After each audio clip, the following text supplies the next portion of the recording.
Зима который год выдалась нестандартной. Снег вперемешку с дождем, а еще этот холодный пробирающий ветер, от которого не спасал даже козырек подъезда. Кот, пытающийся спрятаться от непогоды, заметил припаркованное рядом авто и решил прошмыгнуть под него. Там дуло меньше.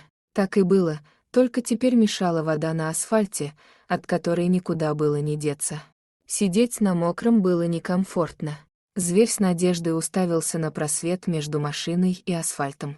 Но ливень не только не стихал, но и, оказывается, начал набирать обороты. Животное вздохнуло, нахохлилось и приготовилось ждать целую ночь на улице. Быстро стемнело. Дождь все лил, отбивая по асфальту размеренную дробь. Веки кота сжались, и животное сам не понял, как уснул. Пробуждение выдалось не очень приятным. Кот проснулся от того, что у него постукивали зубы. Пушистик промерз до костей. Вокруг раздавались привычные утренние звуки, шум ливня пропал. Животное попыталось было встать, чтобы размять лапы, согреться на бегу и перейти в более уютное местечко. Однако у кота не получилось сделать ни движения. Он удивленно опустил голову и увидел, что асфальт вокруг покрыт гладкой прозрачной коркой. Ночью следом за ливнем ударил мороз, превращая все вокруг в каток. Кот снова дернул лапами, но они не пошевелились, конечности прочно вмерзли в лед. Зверь испугался, сердце бешено забилось, и по привычке захотелось дернуть хвостом, но он, как и лапы, оказался в ледяном плену. Зверь принялся мяукать в надежде на помощь. Но вокруг почти никого не было, а редкие прохожие только недоуменно оглядывались, не понимая, откуда идет звук. Утром город медленно вступал в свои права из-за сложных погодных условий. К радости детей отменили занятия в школах. Многие работники остались работать на удаленке, поэтому на улице почти никого не было. Когда совсем близко послышались шаги, кот радостно встрепенулся. Он замяукал с отчаянным усердием. Зверь ожидал, что человек заглянет под машину и поможет ему. Но услышал только недовольное «пошел вон» и пикнул сигнализацией. Человек недовольно ругался, пока открывал примерзший замок на двери.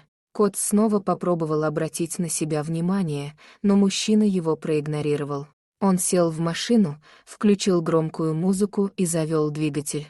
Животное отчаянно задергалось в своей ледяной ловушке. Он не первый день жил на улице и знал, что от авто нужно держаться подальше. Но сейчас, при всем желании, кот не мог убраться с дороги. Он пытался пошевелить лапами, однако лед надежно их держал. Автомобиль неспешно тронулся с места. Сердце кота на миг пропустило удар, он ожидал невозможной боли и даже зажмурился от страха. Но колеса давили ледяную корку вместо животного.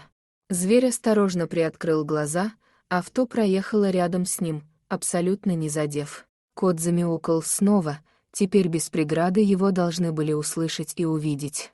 Вот только почти не было людей, выходить в гололед никому не хотелось. На одном из балконов появился курильщик. Он задумчиво наблюдал за котом, орущим посреди дороги. Потом зашел в квартиру и рассказал матери о странном поведении животного. Женщина тут же высунулась из окна. Она увидела, как дергается зверь, но почему-то не убегает. Любопытство перебороло осторожность, поэтому женщина поспешно нашла повод для выхода на улицу, схватила полупустой пакет с мусором. Она вышла из подъезда. Путь до мусорных баков оказался очень скользким, и женщина уже была не рада, что вышла. Но на обратном пути она доползла до животного. Кот радостно подался к человеку всем корпусом, но так и не освободил лапы.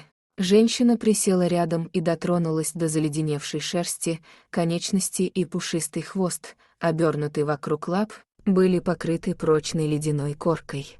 Женщина попыталась расковырять наледь, но та не поддавалась. Единственный маленький отколотый кусочек вывалился вместе с клочком шерсти. Когда со льдом оторвался пушистый мех, кот заорал от боли. Он уже был не рад, что обратил на себя внимание людей. Теперь зверь мечтал, чтобы к нему вообще не подходили и никогда не трогали. Животное задергалось с новой силой, чтобы уйти от человеческих прикосновений. Женщина нахмурилась, задумавшись о ситуации, но тут же ее лицо прояснилось. В голову пришла потрясающая идея. Женщина торопливо заскользила по льду в сторону подъезда. По пути встретилась соседка, которой очень хотелось узнать свежие новости. Вместе они поднялись домой, нагрели чайник и снова вышли на улицу. Другие соседки заинтересованно выглядывали из окон, некоторые тоже не выдержали и поспешили к коту. Вскоре вокруг испуганного животного собрался целый консилиум. Кипяток на зверя лить не стали, дожидались, пока вода немного остынет, и рассуждали, что делать с котом дальше. Никто домой животное забирать не хотел, а оставлять мокрого зверя на морозе было, мягко говоря, неразумно. В итоге кто-то сходил за старым полотенцем, решили закутать животное в него и пустить в подъезд к батарее, пока не согреется. Чайник как раз успел остыть до нормальной температуры. Женщины принялись подливать воду под животное, ввергая его в настоящий шок. Кот не понимал, что с ним делают, он орал на всю улицу и корил себя за то, что вообще обратил на себя внимание людей. Посидел бы еще несколько часов посреди дороги, может, проблема сама собой решилась бы. Но уже было поздно. Судя по маниакальному блеску в глазах обступивших его женщин, так просто от него не отстанут. Теплая вода понемногу топила лед. Чайник быстро опустел, но желанная свобода не наступила. Пришлось одной из соседок бежать домой за новой порцией. На этот раз она сразу развела кипяток холодной водой. Дело пошло быстрее, вскоре все конечности кота были на свободе. Ему можно было бы радоваться свободе, но зверь паниковал. Он безуспешно пробовал встать, конечности абсолютно не слушались своего хозяина. Как бы животное ни прислушивалось к себе, у него не получалось почувствовать лапы. Чьи-то руки подхватили его под живот, кота завернули в полотенце, занесли в теплый подъезд и усадили под батареей на лестничной площадке. Только здесь котишка почувствовал, насколько он продрог, все тело начало неприятно покалывать, а уши с носом болели от долгого пребывания на морозе. Женщины долго не расходились, обсуждая происшествие. Кто-то догадался принести животному воды и еды. Кот с аппетитом набросился на угощение, он настолько проголодался, что не замечал ничего вокруг. Даже когда сделал несколько мелких шажков вперед, не понял этого. После сытного перекуса зверь обратил внимание на мокрую шерсть. Полотенце впитало немного воды, но теперь нужно было привести себя в порядок. Кот старательно заработал языком. Женщины увидели, что с животным все в порядке, и разошлись по домам. Котик тщательно высушился и уложил шерсть на лапах, животе и хвосте. Тепло от батареи согревало усатого мурлыку. Конечности уже нормально двигались, хотя подушечки еще сильно покалывали. А вот хвост совершенно не хотел слушаться. Животное решило немного подождать, лапы тоже не сразу заработали. Однако даже к вечеру хвост не пришел в норму. Кот недоуменно смотрел на предателя. Он пытался поднять хотя бы кончик, но ничего не получалось. Зверь еще раз вылизал хвост по всей длине до последнего лоскутка. Но тот так и не пришел в норму. Спасительница несколько раз выходила к коту, проверяя его состояние. Они тоже заметили странно волочащийся хвост. Собранием соседок было решено отправить зверя на осмотр к врачу. Ветеринар вынес неутешительный вердикт: хвост нельзя было спасти. Пришлось сделать операцию по удалению.